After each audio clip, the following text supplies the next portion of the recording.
Hello दोस्तों, स्वागत है आपका अपने YouTube चैनल कामयाब एजुकेटर में। आज की इस वीडियो में हम DSSB PGT हिस्ट्री जो 5 जुलाई 2018 को दूसरे शिफ्ट में हुआ था उसका रिव्यू एनालिसिस करेंगे। अगर आप हमारे चैनल पर नए हैं तो चैनल को सब्सक्राइब करें, साथ ही बेल आइकन को भी प्रेस करें ताकि ऐसी वीडियो की नोटिफिकेशन आपको मिलती रहे। तो चलिए शुरू करते हैं। तो दोस्तों, ये हमारा DSSB PGT हिस्ट्री जो 5 जुलाई 2018 को दूसरी शिफ्ट में हुआ था। पहला क्वेश्चन है, हड़प्पन स्थलें कहाँ पाई जाती हैं? तो पंजाब, राजस्थान और गुजरात, ये तीन राज्य हैं जहां पर हड़प्पा सभ्यता के अवशेष पाए जाते हैं। अगले प्रश्न की ओर बढ़ते हैं, समुद्री गतिविधियां कहां पर नहीं मिलती? लोथल, बालाकोट, सोख्ताकोब या देसलपुर? तो यहाँ देसलपुर में समुद्री गतिविधि नहीं मिलती। अगले प्रश्न की ओर बढ़ते हैं, विभिन्न हड़प्पा स्थलों में कौन सी समानता चिन्हित है? तो नगर नियोजन। अगले प्रश्न की ओर बढ़ते हैं, जेड हड़प्पा स्थलों में कहां से आया था? तो वह आया था मध्य एशिया से।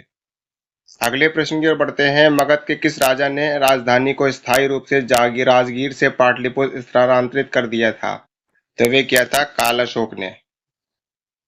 अगले प्रश्न की ओर बढ़ते हैं, डैश आजीविका संप्रदाय का प्रवर्तक था? तो मखखाली गोशाला। अगले प्रश्न की ओर बढ़ते हैं, व्यापारी समुदाय जैन धर्म की ओर क्यों आकर्षित हुए थे? जैन धर्म की शांति और अहिंसा व्यापार और वाणिज्य के लिए अनुकूल था। अगले प्रश्न की ओर बढ़ते हैं, बौद्ध परिषदों को 4 बार क्यों बुलाया गया था? अन्य विकल्पों में सभी सिद्धांतों को संकलित करने के लिए, धार्मिक विवादों को हल करने के लिए, संघ में एकता बनाए रखने के लिए। अगले प्रश्न की ओर बढ़ते हैं, निम्नलिखित में से मौर्य इतिहास के स्रोत के रूप में सबसे कम महत्वपूर्ण कौन सा है? तो वह है सिक्के। अगले प्रश्न की ओर बढ़ते हैं, इनमें से कौन सा आज्ञा पत्र या शिलालेख अशोक के द्वारा जारी नहीं किया गया था? वह था जूनागढ़ चट्टान शिलालेख। अगले प्रश्न की ओर बढ़ते हैं, निम्नलिखित में से कौन से मौर्य राजा सिंहासन त्याग कर जैन संत भद्रबाहु को अनुसरण करते हुए दक्षिण में चले गए? तो वे थे चंद्रगुप्त मौर्य। अगले प्रश्न की ओर बढ़ते हैं, चंद्रगुप्त मौर्य ने अपने शासन की शुरुआत किसे हराकर की थी? तो उत्तर पश्चिम सीमा से यूनानियों को। अगले प्रश्न की ओर बढ़ते हैं, किस राजा को 5 राज्यों का देवता के रूप में वर्णित किया जाता है? तो वह है हर्षवर्धन। अगले प्रश्न की ओर बढ़ते हैं, गुप्त युग की विशेषताओं के लिए इतिहासकारों द्वारा किस अभिव्यक्ति का उपयोग नहीं किया जाता है? सामंती युग। अगले प्रश्न की ओर बढ़ते हैं, कौन सा शहर कभी गुप्त राजधानी नहीं था? वह था वाराणसी। अगले प्रश्न की ओर बढ़ते हैं, चंद्रगुप्त द्वितीय पर कौन सा नाम लागू नहीं होता? वह है देवेंद्र। अगले प्रश्न की ओर बढ़ते हैं, किस गुप्त राजा को प्रथम हुण आक्रमण का सामना करना पड़ा था? कुमारगुप्त प्रथम। अगले प्रश्न की ओर बढ़ते हैं, प्राचीन भारतीय सामाजिक संरचना के मुख्य स्रोत कौन से हैं? तो दोनों धर्मनिरपेक्ष और धार्मिक साहित्य और विदेशी खाते। अगले प्रश्न की ओर बढ़ते हैं, मंत्रियों और शाही सलाहकारों को किन में से नियुक्त किया जाता था? ब्राह्मणों में से। बढ़ते हैं अपने अगले प्रश्न की ओर, प्राचीन भारत में दासता कमजोर क्यों हो गई थी? वे उत्पादक गतिविधियों में शामिल नहीं थे। अगले प्रश्न की ओर बढ़ते हैं, सूती संत को उसकी युग का सबसे बड़ा संगीतकार माना जाता था? वे थे पीर बोधन।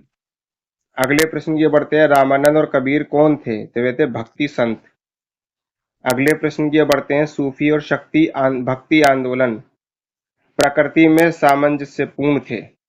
अगले प्रश्न की ओर बढ़ते हैं, डैश दिल्ली का एक हिस्सा है जहां कुतुबुद्दीन ऐबक ने दिल्ली के पहले मध्ययुगीन शहर की नींव रखी थी? तो वह था मेहरौली। अगले प्रश्न की ओर बढ़ते हैं, निम्नलिखित में से कौन सल्तनत कालीन इतिहास का इतिहासकार नहीं था? तो वह था अब्बास खान शेरवानी। अगले प्रश्न की ओर बढ़ते हैं, किस विदेशी यात्री के दस्तावेज दिल्ली सल्तनत के इतिहास पर प्रकाश नहीं डालते? तो वे थे अब्दुल रज्जाक। अगले प्रश्न की ओर बढ़ते हैं, खिलजियों के सत्ता में आने को किस रूप में जाना जाता है? तो वह कहलाती है खिलजी क्रांति।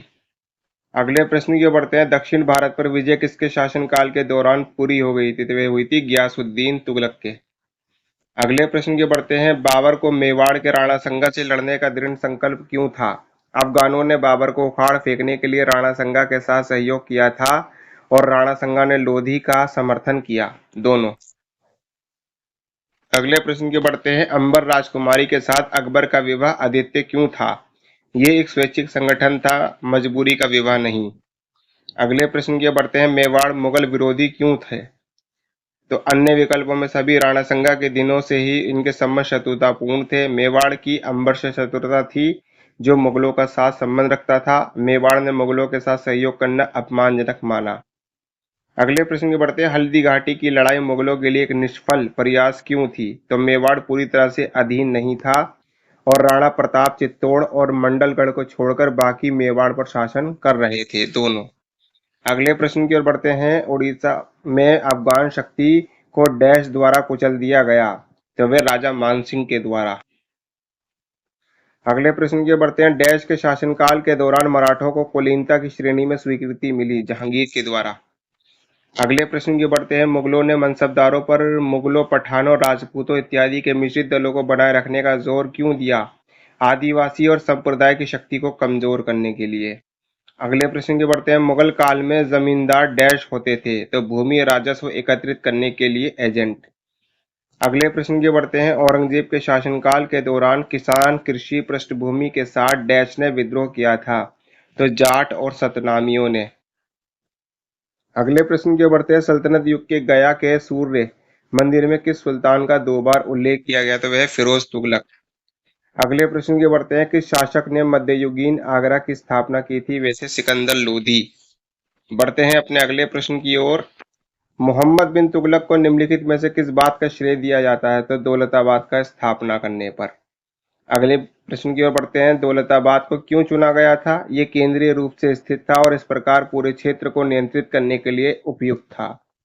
अगले प्रश्न की ओर बढ़ते हैं, किस शासक ने हौज खास को साफ किया और एक मदरसा बनवाया? तो वह था फिरोज शाह तुगलक।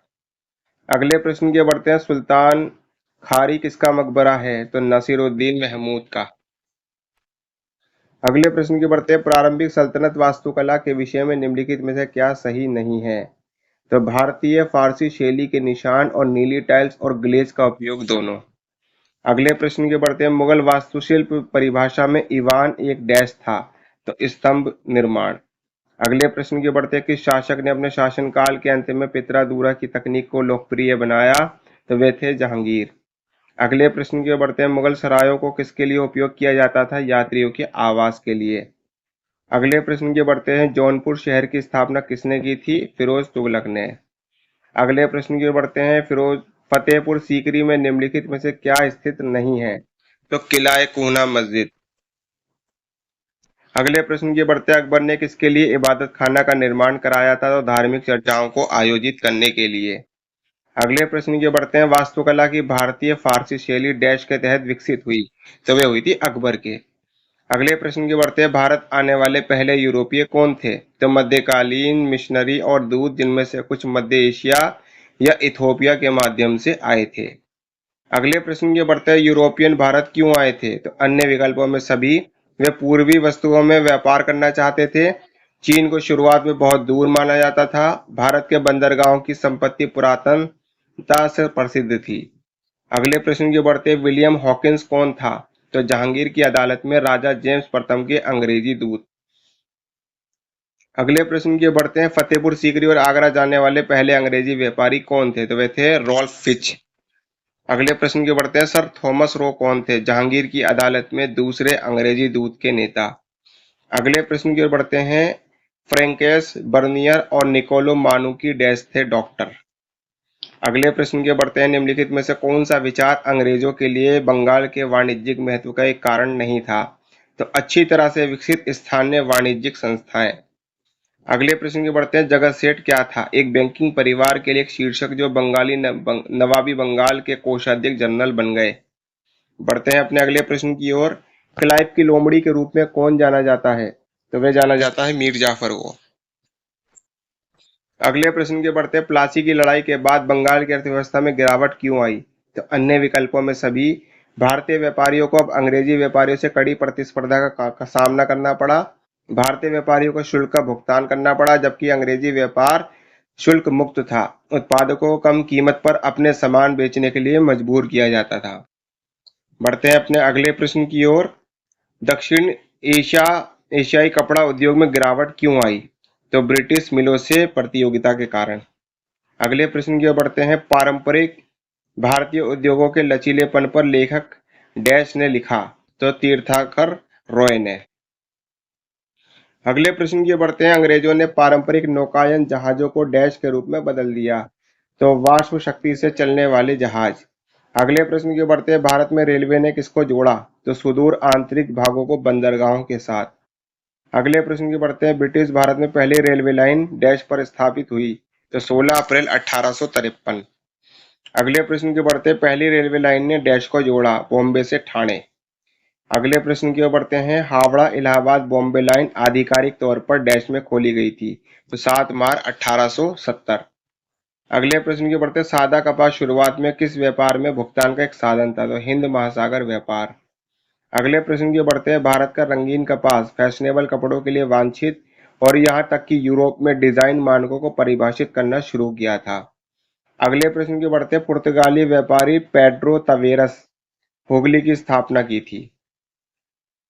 अगले प्रश्न की ओर बढ़ते हैं। सुरमान दूतावास किसका मिशन था, तो मुगल सम्राट फर्रुखशियर का। अगले प्रश्न की ओर बढ़ते हैं। बंगाल में डैश में एक भयानक अकाल पड़ा था, तो 1769-70 में। अगले प्रश्न की बढ़ते हैं। ब्रिटिश भारत में किस कारण कई अकाल देखे, तो अन्य विकल्पों में सभी अनाज का भंडारण, उच्च भूमि राजस्व और भूमि राजस्व अधिकारी द्वारा विरूपण। अगले प्रश्न की ओर बढ़ते हैं। प्रारंभिक अकाल आयोग की तिथियां डैश है, तो 1880-81 में। अगले प्रश्न की ओर बढ़ते हैं। डैश में बंगाल में एक और कुख्यात अकाल पड़ा था 1943 में। अगले प्रश्न की ओर बढ़ते हैं। England treasure bye foreign trade किसने लिखी थी, ये लिखी थी थॉमस मून ने। बढ़ते हैं अपने अगले प्रश्न की ओर। विदेश व्यापार उत्पादित करता है संपत्ति, संपत्ति शक्ति और शक्ति हमारे व्यापार और धर्म को बरकरार रखती है, ये किसने लिखा है, तो ये लिखा है जोशिया चाइल्ड ने। अगले प्रश्न की ओर बढ़ते हैं। इंग्लैंड के किस किंग जेम्स को किसने लिखा था कि मैं चाहता हूं महाराज कि आप अपने व्यापारी को अपने जहाज में, तो ये लिखा था मुगल सम्राट जहांगीर ने। अगले प्रश्न की ओर बढ़ते हैं। डैश एक प्रारंभिक यूरोपीय यात्री था जिसने वर्तमान उत्तरी बंगाल में बक्सर का क्षेत्र का दौरा किया था, तो वे था रॉल्फ फिच। अगले प्रश्न की बढ़ते हैं। ब्रिटिश इंडियन एसोसिएशन की स्थापना कलकत्ता में डैश में हुई थी, तो वो हुई थी 1851 में। बढ़ते हैं अपने अगले प्रश्न की ओर। इंडियन नेशनल कांग्रेस की स्थापना डैश में हुई थी 1885 में। अगले प्रश्न की बढ़ते हैं। दादा भाई नौरोजी ने अन्य विकल्पों में सभी है इसमें भारत में गरीबी और गैर ब्रिटिश शासन लिखा था, हाउस ऑफ कॉमन्स के बारे में लिबरल सदस्य थे और एक प्रबल पारसी राष्ट्रवादी थे। अगले प्रश्न की ओर बढ़ते हैं। भारतीय राष्ट्रवाद का उद्भव emergence of Indian nationalism dash द्वारा लिखी गई थी, तो ये लिखी गई थी अनिल सील द्वारा। अगले प्रश्न की ओर बढ़ते हैं। भारतीय राष्ट्रवाद अभिजात वर्ग की आकांक्षाओं की आवाज का सवाल था, इस विचार के लिए डैश जिम्मेदार है, तो कैम्ब्रिज स्कूल। अगले प्रश्न की ओर बढ़ते हैं। किस गांधीवादी आंदोलन को सहज क्रांति स्पॉन्टनोस रेवोल्यूशन कहा जाता है, तो वह कहलाता है भारत छोड़ो। अगले प्रश्न की ओर बढ़ते हैं। भारत का संविधान डैश में पेश किया गया था, तो 26 जनवरी 1950 में। अगले प्रश्न की ओर बढ़ते हैं। इनमें से कौन सा भारतीय संविधान के बुनियादी सिद्धांतों और मूल्यों का हिस्सा नहीं था, तो लड़कियों को मुफ्त शिक्षा मिलेगी। अगले प्रश्न की ओर बढ़ते हैं। मेसोपोटामिया वे क्षेत्र है जहां डैश दुनिया की सबसे पुरानी सभ्यता विकसित हुई। अगले प्रश्न की ओर बढ़ते हैं। मेसोपोटामिया कहाँ पर स्थित है, तो दक्षिण पश्चिम एशिया में। अगले प्रश्न की ओर बढ़ते हैं। मेसोपोटामिया एक है यूनानी शब्द है जिसका अर्थ नदियों के बीच। अगले प्रश्न की ओर बढ़ते हैं। वर्तमान में मेसोपोटामिया का क्षेत्र डैश है पूर्वी सीरिया, दक्षिण पूर्वी तुर्की और इराक का अधिकांश भाग। अगले प्रश्न की ओर बढ़ते हैं। मेसोपोटामिया में डैश नदियां हैं, टिग्रीस और फरात, दजला और फरात कहते हैं हिंदी में इसको। अगले प्रश्न की ओर बढ़ते हैं। प्रत्यक्ष रूप से ग्रीस में डैश शामिल है, तो एक मुख्य भूमि और द्वीपों का एक द्वीप समूह। अगले प्रश्न की ओर बढ़ते हैं। प्राचीन ग्रीस में का डैश का जन्म हुआ था, तो वह हुआ था अन्य विकल्पों में सभी पश्चिमी दर्शन जिसमें सोक्रेट्स, प्लेटो और एरिस्टोटल थे, साहित्य में होमर और हेसियोड से, और गणित में पाइथागोरस और यूक्लिड थे, तो यानी कि ये सभी दार्शनिकों का जन्म ग्रीस में ही हुआ था। अगले प्रश्न की ओर बढ़ते हैं। सोफोकल्स, यूरिपाइडस और एरिस्टोफेंस डैश थे, तो ये थे नाटककार। अगले प्रश्न की ओर बढ़ते हैं। हेरोडोटस थे, ये थे पहले इतिहासकार। अगले प्रश्न की ओर बढ़ते हैं। रोम किस नदी पर स्थित है, तो वह टीबर नदी पर, जिसको टीबर भी कहते हैं और टाइबर भी कहते हैं। अगले प्रश्न की ओर बढ़ते हैं। पहला रोमन सम्राट था ऑगस्टस। अगले प्रश्न की ओर बढ़ते हैं। रोमन साम्राज्य में डैश शामिल है, अधिकांश महाद्वीप, यूरोप, ब्रिटेन, पश्चिमी एशिया, उत्तरी अफ्रीका और भूमध्य द्वीप। अगले प्रश्न की ओर बढ़ते हैं। निम्नलिखित में से किस स्थान पर जापान का राजत्व फैलाने की महत्वाकांक्षा थी? तो वह थी मंचूरिया, फिलीपीन और कोरिया। अगले प्रश्न की ओर बढ़ते हैं। सम्राट ने डैश ने रोमन साम्राज्य में ईसाई धर्म की शुरुआत की? तो वह था कॉन्गस्टाइन। अगले प्रश्न की ओर बढ़ते हैं। इस्लाम डैश में राजनीतिक ताकत के रूप में उभरा 7वीं शताब्दी में? अगले प्रश्न की ओर बढ़ते हैं। इस्लाम पहली बार डैश में उभरा? अरब में। अगले प्रश्न की ओर बढ़ते हैं। मध्ययुगीन यूरोप में मुसलमानों की एक भारी संख्या डैश में रहती थी? स्पेन में। अगले प्रश्न की ओर बढ़ते हैं। क्रूसेड डैश थे? तो ईसाइयों द्वारा किए गए पवित्र युद्धों की एक श्रृंखला। अगले प्रश्न की ओर बढ़ते हैं। क्रूसेड के लिए किसने बुलवाया था? वे बुलवाया था पोप ने। अगले प्रश्न की ओर बढ़ते हैं। क्रूसेड डैश थे? तो संख्या में कई, लेकिन इतिहासकार वास्तविक संख्या से असहमत हैं। अगले प्रश्न की ओर बढ़ते हैं। चौथा क्रूसेड डैश में हुआ था? तो 1204 में। अगले प्रश्न की ओर बढ़ते हैं। क्रूसेड डैश थे आखिरकार अनिर्णायक क्योंकि मुसलमानों को पूरी तरह से निष्कासित नहीं किया गया था? अगले प्रश्न की ओर बढ़ते हैं। चार्ल्स मैगन के समय खलीफा कौन था? तो हारून अल रशीद। अगले प्रश्न की ओर बढ़ते हैं। पश्चिम में इस्लामी सभ्यता और सामंती संस्कृति के बीच मुख्य अंतर क्या था? तो पहला मुख्य रूप से शहरी था, जबकि बाद वाला मुख्य रूप से ग्रामीण था, और इस्लाम ने गतिशीलता दिखाई जबकि सामंती यूरोप अधिक स्थिर था। दोनों। अगले प्रश्न की ओर बढ़ते हैं। खलीफा ने चार्ल्स मैगन को डैश उपहार दिया? एक अर्ध यांत्रिक घड़ी।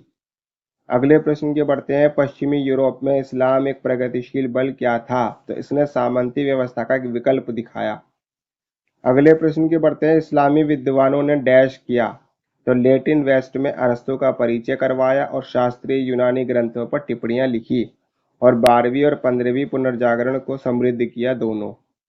अगले प्रश्न की ओर बढ़ते हैं। इस्लाम ने पूर्व और पश्चिम को जोड़ा और यूरोप का चीन और भारत के पेपर, मध्ययुगीन हथियार, प्रौद्योगिकी और अंग से परिचय कराया, और मध्ययुगीन मानव चित्रकार को सुधारा। दोनों। बढ़ते हैं अपने अगले प्रश्न की ओर। प्रारंभिक इस्लाम डैश के खिलाफ था? सूदखोरी। अगले प्रश्न की ओर बढ़ते हैं। 11वीं शताब्दी में मुस्लिमों ने पूर्वी भूमध्य सागरी पर नियंत्रण किया और महत्वपूर्ण व्यापारी मार्गों तक पहुंचने से पश्चिमी यूरोप और टाइटेनियम के व्यापारियों को रोका। अगले प्रश्न की बढ़ते हैं। कौन से विद्वान ने 1000 ईस्वी से 1500 ईस्वी तक आंतरिक एशियाई खानाबदोश को विश्व इतिहास के केंद्र में रखा? तो वह थे विलियम मैकनील। अगले प्रश्न की बढ़ते हैं। पशुपालन निर्भर अर्थव्यवस्था डैश में महत्वपूर्ण थी? तो खानाबदोश हो और किसानों के बीच विनिमय और राजनीतिक बातचीत के कुछ प्रतिरूप निर्धारित करने। अगले प्रश्न की बढ़ते हैं। सामंतवाद ने खुद को डैश में समेकित किया? तो कैरोलिंगियन साम्राज्य से। अगले प्रश्न की बढ़ते हैं। रोलैंड का गीत सॉन्ग ऑफ रोनाल्ड डैश है? तो चार्ल्स मेगन के समय का एक महाकाव्य कविता और 778 में रोंसे बॉक्स पास की लड़ाई पर आधारित एक महाकाव्य कविता। दोनों। अगले प्रश्न की बढ़ते हैं। मध्य युग की वाणिज्यिक क्रांति का सिद्धांत डैश द्वारा प्रस्तावित किया गया था? तो रॉबर्ट एस लोपेज। अगले प्रश्न की बढ़ते हैं। वाणिज्यिक क्रांति काफी हद तक डैश में हुई थी? तो वह हुई थी इटली में। अगले प्रश्न की बढ़ते हैं। द कैंटरबरी टेल्स किसने लिखी थी? तो ये लिखी थी जेफी चौसर ने। अगले प्रश्न की बढ़ते हैं। रोमन डी ला रोज 1230 और 1275 ईस्वी के बीच लिखी गई थी और गुइलाम डी लॉरिस और जीन डी मैन द्वारा लिखी गई थी। दोनों। अगले प्रश्न के बढ़ते हैं। डैश ने सामंतवाद का आधार रखा? चार्ल्स मैगन ने। अगले प्रश्न के बढ़ते हैं। कैरोलिंगियन पुनर्जागरण किससे संबंध रखता था? चार्ल्स मैगन के नेतृत्व में एक सामंतवादी पुनर्जागरण। अगले प्रश्न की बढ़ते हैं। कैरोलिंगियन पुनर्जागरण के बारे में क्या सच नहीं है? इन्होंने अरिस्टोटेलियन ग्रंथों को पुनर्प्राप्त कर लिया। अगले प्रश्न की बढ़ते हैं। सामंतवाद डैश में एक शिखर तक पहुंच गया? 12वीं और 13वीं शताब्दी में। अगले प्रश्न की बढ़ते हैं। डैश लेखक थे जिन्होंने सामंती युग के दौरान कृषि उत्पादकता पर लिखा? तो जॉर्जस दुबे और लिन हंट। अगले प्रश्न की बढ़ते हैं। तथाकथित ब्लैक डेथ डैश में हुई थी? तो 1347 से 1350 ईस्वी।